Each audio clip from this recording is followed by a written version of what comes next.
Olá, nesse vídeo será abordado o assunto voto universal. O que é que significa? Que qualquer pessoa, a partir de 16 anos, já pode votar. Isso atualmente. 16 ao 18, opcional, dos 18 para cima, obrigatório. Vamos começar colocando alguns dados aqui para se ter algum tipo de base. Cerca de 12% da população brasileira é completamente analfabeta. Não sabe nem ler nem escrever. Cerca de 50% da população brasileira não terminou ou simplesmente não fez o ensino fundamental. E o dado mais assombroso, cerca de 86% da população brasileira não terminou ou não fez ou não iniciou o ensino médio. Vamos fazer um gráfico mais ou menos disso daqui. Os analfabetos correspondem a 12%, isso aqui corresponderia mais ou menos a 25%, aqui no meio 12,5%, então seria mais ou menos isso daqui. Isso daqui seria os analfabetos. Quem não terminou o ensino fundamental corresponde a 50%, então seria mais ou menos isso daqui.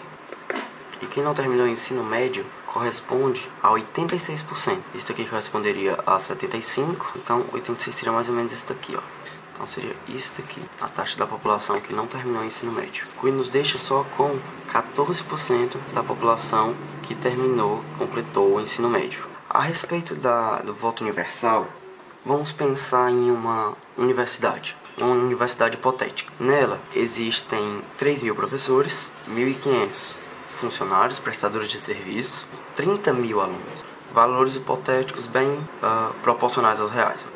Existe uma votação na universidade para escolher o reitor. É como se fosse quem vai chefiar a politicagem da universidade, quem vai organizar. Numa votação, toda essa camada aqui votaria. Quem, na real, escolheria o reitor? Seriam os professores, os prestadores de serviço ou os alunos? Com certeza, vendo por esse número aqui ser 10 vezes maior que esse e 20 vezes maior que esse, com certeza os alunos escolheriam o reitor.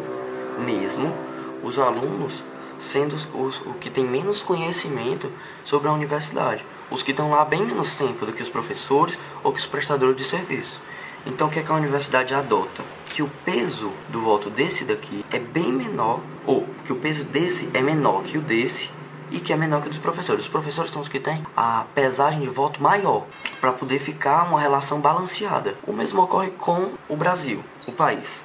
Só que, o que é que acontece? A população com menos ensino, com certeza, é a mais fácil de ser influenciada. Porque quanto menos conhecimento você tem, menos provas são necessárias para mudar a sua opinião ou para lhe convencer de algo, já que você tem menos estudos, menos conhecimento.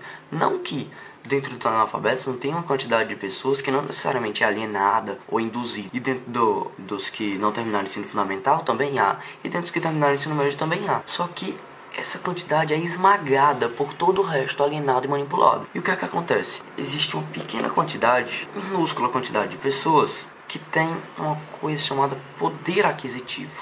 Com esse poder aquisitivo, ela consegue influenciar essas pessoas, todo esse resto. Por quê?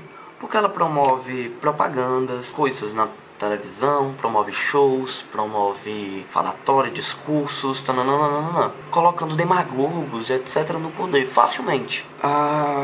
O que acontece? O resto da população, que não tem poder aquisitivo e tenta melhorar o Brasil, é esmagado, não tem poder algum. Por quê? Porque essa quantidade gigantesca que escolhe, entre aspas, os representantes. Mas assim, eles votam, mas não escolhem realmente. Quem escolhe é essa pequena quantidade com poder aquisitivo, que quer ter privilégios, lógico, e aí coloca pessoas no poder para fazer o que eles querem, para aumentar os seus benefícios ou só continuar com eles. E meio que essa parte da população, ela atrapalha as pessoas que querem ajudar ela, porque elas votam e tal. Vamos citar um exemplo aqui.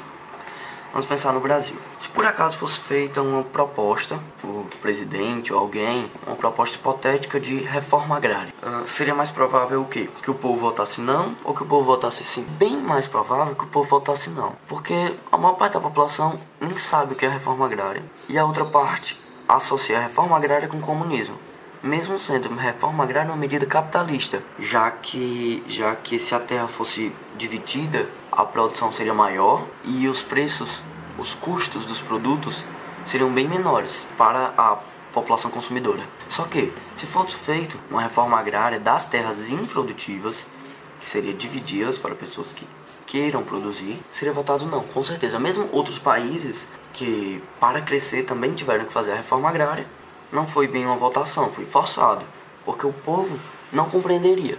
Não que seja necessariamente elitista, política seja só para quem tem estudo, não isso. Não que seria isento de votar. Mas assim, vamos pensar nas constituições, certo?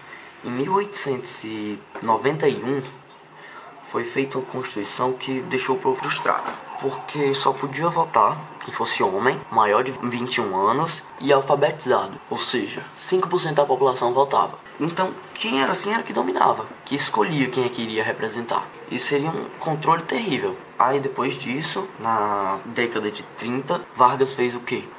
Colocou o voto universal a partir dos 21 anos, independente de sexo, etc.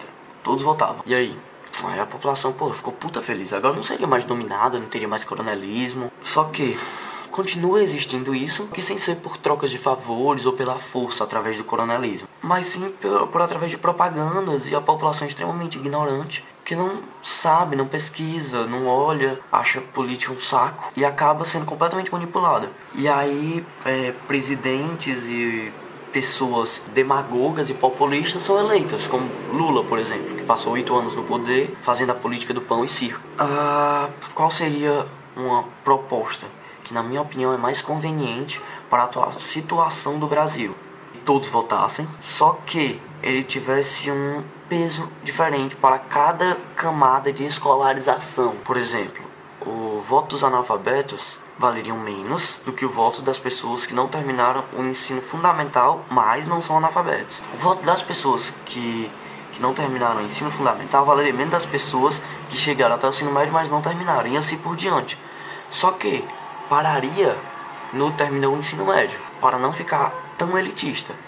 E aí o voto seria concedido e aumentado a partir da escolarização.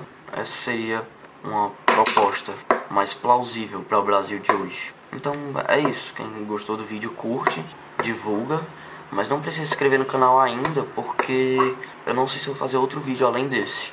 Tchau.